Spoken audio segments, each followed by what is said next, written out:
കേസിട്ട് ഞങ്ങൾ ഇന്ന് home made dream കേക്കാണ് കഴിക്കാൻ പോകുന്നത്. എന്താവുമെന്ന് എനിക്കറിയില്ല, എന്നാലും ഒരു എന്താ പറയാ, ആദ്യമായിട്ടാണ് തിന്നണത്. ഫസ്റ്റ് തന്നെ എനിക്ക് സെയിന് ഒന്ന് തിന്ന് നോക്കിയിട്ട് പറയണേ.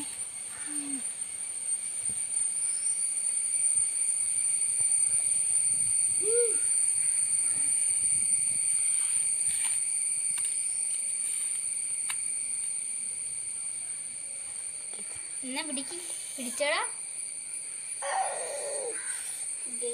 നൈസായിട്ട് ഒരു ഇച്ചിരി താഴെ പോയി.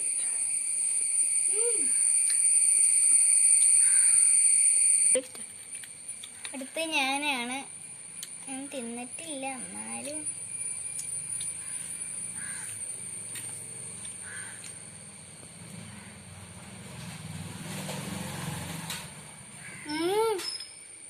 കിളിയിൽ നല്ല അടിപൊളി സാധനമാണ്. എന്നാ നിങ്ങൾ തിന്നോക്ക്.